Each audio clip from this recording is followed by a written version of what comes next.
ఆత్మీయ వీక్షకులందరికీ నమస్కారం. శుభ సాయంత్రం. భగవంతుడు మనకు ప్రసాదించిన ప్రకృతి, జీవితం, సాహిత్యం వీటన్నిటి పట్ల సకారాత్మక దృక్పథాన్ని పెంపొందించే అంశాలతో వారం వారం అందరినీ అలరించే నేటి కవిత అంతర్జాల కవిత్వ సమూహం సమర్పిస్తున్న కవిత్వ విశ్లేషణలు కార్యక్రమానికి మీ అందరికీ సమాదర స్వాగతం. నా పేరు ముద్దు వెంకటలక్ష్మి, ఊరు పిఠాపురం.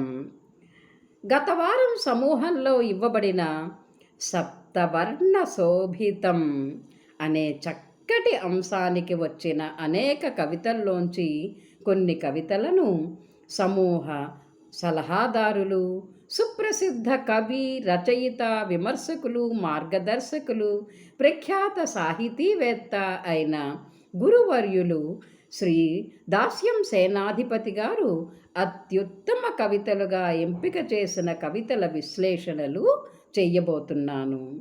అంశం నిజంగా ఎంతో ఆనందప్రదమైనది. సప్తవర్ణాలు అనే పదాన్ని తలుచుకోగానే ప్రతి ఒక్క వ్యక్తి మనస్సు హరివిల్లుతో మమేకమై సంతోష తరంగాలలో తేలియాడుతుంది. ఈ విషయంలో మన కవిమిత్రుల స్పందనలను, వారి కవిత్వ రూపంలో అవి ఎలా ప్రతిఫలించాయో చూద్దాం పదండి. అరుణకీర్తి పతాక గారు అంశానికి తగినట్టు ఆద్యంతము ఉత్సాహభరితమైన కవితను అందించారు. బాధ్యత గల కవయిత్రిగా సమాజ శ్రేయస్సు కోసం కలంతో కరచాలనం చేస్తానంటారు. కవిత్వంలో కనుమరుగవుతున్న ఆర్ద్రతను తిరిగి తెస్తానంటున్నారు. సప్తవర్ణ శోభితమైన తన మనస్సులోని ఊహలపై విజయాలను చిలకరించి కావ్యాలను సృజించి ఆత్మసంతృప్తిని పొందుతాను, అందరికీ ప్రేరణ కలిగిస్తాను అంటూ నిజమైన అసలైన కవి హృదయాన్ని ఆవిష్కరించారు కవయిత్రి. అరుణ సందడి గారు ఇంద్రధనుస్సు రంగుల సీతాకోకచిలుక జీవిత దశలను బాగా చిత్రించారు. అందాల సీతాకోకచిలుకను తన కవితలో నాయికను చేశారు. పాడుకళ్ళన్నీ నీపైనే, పాపాల లోకమిది, దుష్టుల చేతిలో పడకుండా ఎగిరిపోవే అంటూ హెచ్చరించారు కూడా. వర్తమాన సమాజంలో జరుగుతున్న అత్యాచారాల పట్ల ధ్వనిపూర్వకంగా నిరసన తెలిపారు కవయిత్రి. కాసర లక్ష్మీ సరోజారెడ్డి గారు ప్రకృతి సప్తవర్ణ శోభితం, మానవ జీవితం నవరసభరితం అనే భావనతో ఉత్తమ కవితను అందించారు. పచ్చని మైదానంలో మంచు బిందువులను సూర్యరశ్మి తాకగానే అవి ఇంద్రధనస్సులై శోభిస్తాయంటూ బాగా వర్ణించారు. ప్రతిరోజు తాను తన పాఠశాల ప్రపంచంలోకి అడుగిడగానే పిల్లలంతా ఎంతో సంతోషంతో స్వాగతిస్తారంటారు. పండువెన్నెల్లో పడుకొని కలలు గంటున్నప్పుడు సప్తస్వర సంగీతం సప్తవర్ణాలనద్దుకొని వీణుల విందు చేస్తుందని తన్మయత్వంతో వర్ణించారు కవయిత్రి. కొమురవెల్లి అంజయ్య గారి కవిత ఏడు రంగుల మెరుపులు ఎక్కడున్నాయని ఇంటరుగుల మీద కూసున్న ముసలమ్మనడిగా ఏడుగురిని మాట్లాడిస్తే చాలంది అనే ఆసక్తికరమైన ఆత్మీయతాభరితమైన ఎత్తుగడతో ప్రారంభమై అడుగడుగున హరివిల్లులమయమై పాఠకులను అలరించింది. కవి అన్నట్లు అసలు మనిషిలో ఆనందం అనేది ఉంటే మనస్సు సింగిడికి ప్రతిరూపమవుతుంది. స్నేహితులు పార్కుల్లో చెప్పుకునే ముచ్చట్లను చెట్లు తలలోంచి పువ్వులతో వినేవిట. కట్టెల పొయ్యిని అమ్మ గొట్టంతో ఊదినప్పుడు పొయ్యి ఎరుపెక్కేది, బువ్వ మల్లె పువ్వులా విచ్చుకునేది. అమ్మ చేసిన తొక్కు, కూర, చారు, పెరుగు కడుపులో సప్తవర్ణ శోభితాలు. కవి ఎంత మధురమైన భావన చేశారండి. అందరికీ అనుభవైక వేద్యం కదా ఇది. నేల విడిచి సాము చెయ్యని మట్టి పరిమళాల కవిత్వం అంటే ఇదే కదా అనిపించింది అంజయ్య గారి కవిత చదువుతూ ఉంటే. కవి అన్నట్లు మనం ఎక్కడున్నా ప్రేమ లభిస్తే మన జీవితం సప్తవర్ణ శోభితం. విషం చిమ్మే చోట ఎన్ని రంగులు విరబూసినా బాధల రంగే బాధల రంగు ఒక్కటే మనకు కనబడుతుంది అనే చరుపుతో కవి కవితను ముగించారు. కొలచన విజయభారతి గారు నింగికి నేలకు వారధివై నిలిచేది నిమిషమే అయినా పసిపిల్లల మనసుల్లో పువ్వులు పూయిస్తావు, ప్రేమికుల మనస్సుల్లో మరులు రేపుతావు అంటూ మనోహరమైన ఇంద్రచాపాన్ని ఎంతో బాగా వర్ణించారు. ఇంకా కవుల కవితా మాలికలో ధన్యజీవివి, చిత్రకారుల తూలికలో చిరంజీవివి అనే చివరి పంక్తులు నిజంగా సహజ సుందరాలు. జేవి కుమార్ గారు ఆస్వాదించే హృదయ నేత్రం ఉంటే ఈ జగత్తు సర్వం సప్తవర్ణ శోభితం అంటున్నారు. భూమ్యాకాశాలు నిండిన సొగసైన ప్రకృతి, రంగుల వలయమైన మానవ జీవితము అడుగడుగున 7 రంగుల హరివిల్లులా కనువిందు చేస్తాయి అంటారు. తరులగిరుల భువనం సర్వం సప్తవర్ణ శోభితం. జీవితం చీకటి వెలుగుల సంగమ క్షేత్రం అనే వర్ణనలు పాఠకులను బాగా ఆకట్టుకుంటాయి. బి ప్రమీలారాణి గారు మధుమాసంలో మల్లెపూల మకరందానికి హృదయం రాగరంజితం కాదా అనే అందమైన ఎత్తుగడతో ప్రకృతి సౌందర్యాన్ని వర్ణించే భావకవిత నల్లారు. వెన్నెల సోనలు రాగధారలై ప్రవహించే వేళ సౌరభాలు వెదజల్లే జాజిపూల బ్రతుకు, వనిత హృదయంలో కుదురుకునే భావనాసుధలన్నీ చిరునవ్వులైన జీవితం, జలపాతాల జీవన జలధారలు, ప్రకృతి మాత అందరినీ దీవించి ప్రసాదించే ముత్యాల చినుకులు, బిడ్డకు అమ్మ ఒడి అందించే అమృతధారలు, వీటన్నిటితో కూడిన ఈ జగమంతా సప్తవర్ణ శోభితం అని ఎంతో బాగా వర్ణించారు. ఆర్వి లక్ష్మీ గాయత్రి గారు అంశానికి తగ్గట్టు స్పందించే మనసుంటే అనే శీర్షికతో కవిత రాస్తూ పరిసరాలను చక్కగా పరిశీలిస్తూ సానుకూల దృక్పథంతో నడుచుకునే మనసులకు ప్రతి ఉదయము సప్తవర్ణ సంశోభితమే అంటారు.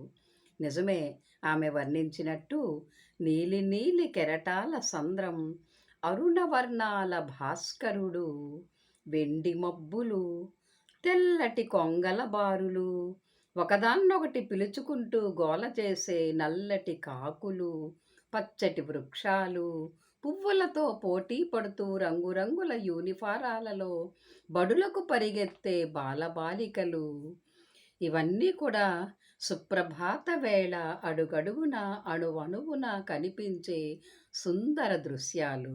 వీటన్నిటినీ కూడా స్వభావోక్తి అలంకారంలో ఎంతో బాగా వర్ణించారు కవయిత్రి. పత్తిపాటి రూపలత గారు మనిషి మనస్సు రంగు స్వచ్ఛమైన తెలుపు అంటారు అందరూ. కానీ అసలు నిజానికి ప్రేమ, ద్వేషం మొదలైన విభిన్న భావాల అనుభూతులకు లోనయ్యే మనస్సు సప్తవర్ణ చిత్రం అని ఎంతో బాగా వర్ణించారు. కె జగదీశ్వరి గారు అంశాన్ని వినూత్న కోణంలో నడిపించారు.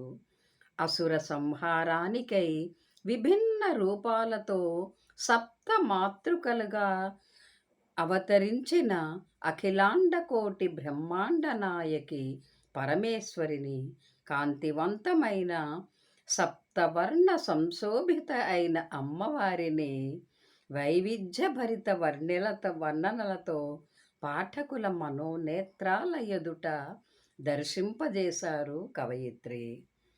అప్సర వలీషా గారు ఒకే దారానికి కట్టిన పువ్వుల దండల జగమంత కుటుంబం అనే భావనతో ప్రపంచమంతటా ప్రేమానుబంధాలు పెంపొందితే హృదయం సంతోషాల నిలయం అవుతుందంటారు. ఆత్మీయత, మానవత్వం, ఆత్మవిశ్వాసం ఇలా వివిధ సద్గుణాల సప్తవర్ణాలు కలిసి సరిగమలు పాడుతూ అందరిలో ఆనందం నింపుతాయంటూ మంచి కవిత వ్రాసారు కవయిత్రి. ఎం వెంకటలక్ష్మి. అంటే నేను మన నేటి కవిత సమూహం నిత్యం నూతన అంశాలతో మనస్సును మెదడును రంజింపజేసే ఇంద్రధనస్సులా సప్తవర్ణ శోభితం అంటూ వర్ణించాను. వకుళవాసు గారి కవితలోని వ్యక్తి సన్నిహిత మిత్రురాలు చెప్పుడు మాటల ప్రభావంతో తనకు దూరమైన నెచ్చని స్నేహపు తీపి జ్ఞాపకాలను గుర్తు చేసుకుంటారు. ఎప్పటికైనా మళ్ళీ వర్ష ఋతువు వస్తుందని తమ స్నేహ తటాకం జలజల రవళులతో నిండి స్నేహమనే పద్మం సప్తవర్ణ శోభితమై తప్పకుండా వికసిస్తుందని ఆశిస్తారు. స్నేహలతలు, పరిమళాల వింజామరలు, పువ్వుల జల్లులు వంటి పదబంధాలు కవితలో ఎంతో అందంగా కొలువు తీరాయి. వకుళాభరణం శివరంజని గారి కవిత పూలవాన అనే శీర్షికకు తగ్గట్టు పాఠకులకు కళ్ళెదుట తమ తమ బాల్యపు జ్ఞాపకాల పూలవానలో తడుస్తున్న అనుభూతిని అందిస్తుంది. అమ్మ నోటి నుండి వెలువడే చిన్ననాటి అల్లర్ల ముచ్చట్లు, అన్నయ్యతో పెట్టుకున్న గిల్లి కజ్జాలు, బతుకమ్మ పాటలు, గౌనుపై రుద్రాక్ష పూల డిజైన్లు, అల్లరి మూకల స్నేహితురాళ్లతో కలిసి రేగుపళ్లకు, జామపళ్లకు, కనకాంబరాలకు అలకలు పోవడాలు. నిజంగా కవయిత్రి అన్నట్లు ప్రతి ఒక్కరి బాల్యము అందచందాల హరివిల్లు లాంటిదే. ఉరిమళ్ళ సునంద గారు పిల్లల సంతోషాన్ని చూసి అమ్మ చిరునవ్వులో ఆకుపచ్చటి చిగుళ్ళు, పొద్దుతిరుగుడు పువ్వుల కాలంతో పరుగులు తీసే నాన్నలో పైకి కనిపించని బాధల నలుపు, పైకి కనిపించే పసుపు వన్నె, ఇలా అనురాగాల కదంబమైన కుటుంబం సప్తవర్ణ శోభితం కదా అని కుటుంబాల్లో ఉండే అనుబంధాలను బాగా వర్ణించారు కవయిత్రి. అలాగే ఆమె అన్నట్లు స్నేహితులు ముచ్చట్లు కలబోసుకున్నప్పుడు విరిసేవి సింగిడి రంగులే. కె లక్ష్మి గారు ఆహా ఏమి సౌందర్యం, అది కలయా నిజమా అనే ఉత్కంఠతాపూరిత ఎత్తుగడతో మొదలుపెట్టి ఒక యువకునికి అతని జీవన యానంలో పదిలపరుచుకున్న ఆనంద జ్ఞాపకమై మధుర స్వప్నమై అతడిని మంత్రముగ్ధుడిని చేసే ఊహాసుందరిని బాగా వర్ణించారు. కావ్యనాయికల లక్షణాలతో మధురోహపు సంతకం చేసిన ఆ అమ్మాయి చిత్రాన్ని కవయిత్రి పాఠకుల కళ్ళెదుట నిలిపారు. కాదంబరి శ్రీనివాసరావు గారు వర్ణభేదం చూడకు అనే ఆసక్తికరమైన శీర్షికతో ఆద్యంతము ఆలంకారిక శైలిలో ఆలోచనాత్మక కవితను అందించారు.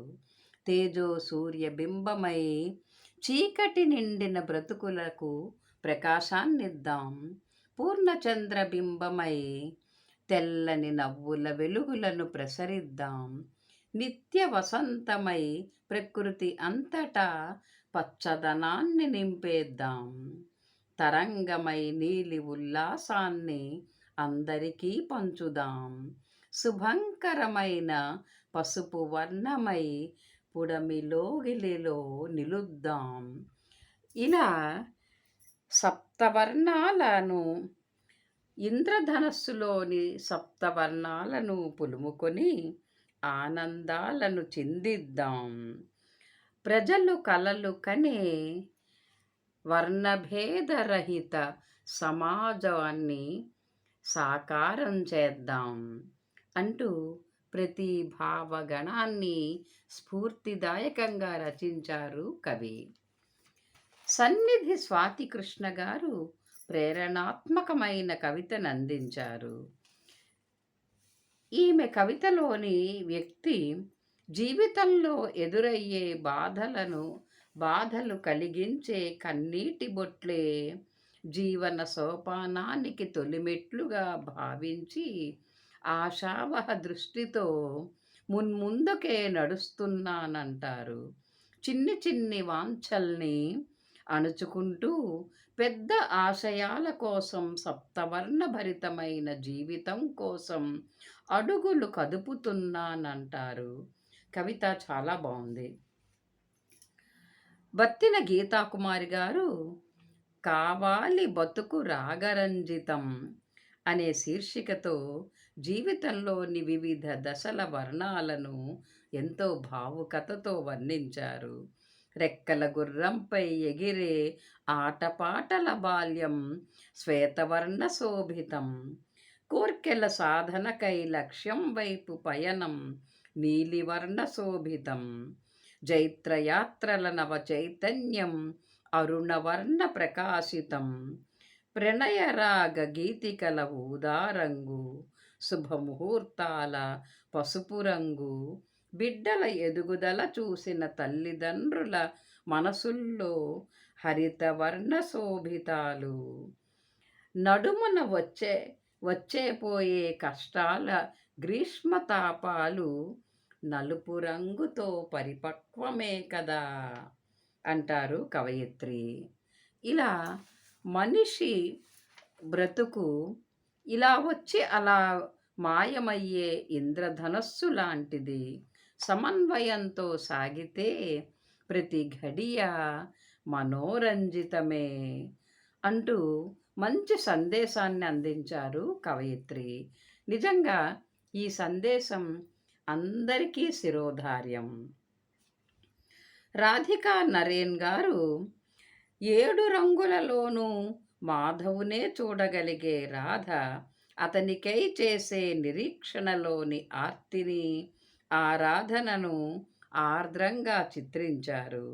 వేణుగానం వినవస్తున్న ప్రతి చోట అతనికై వెతుకుతూ తన ఆలోచనలకు అనుభూతులు తోడై అన్ని రంగులు పులుముకొని తడబడే అడుగులతో నడుస్తుంటే అల్లంత దూరాన వినవచ్చే మోహనరాగం ఆమెను చేరి వలపు వర్ణాల మాటున సప్తవర్ణాల సింగిడిలో మనకు రాధాకృష్ణులు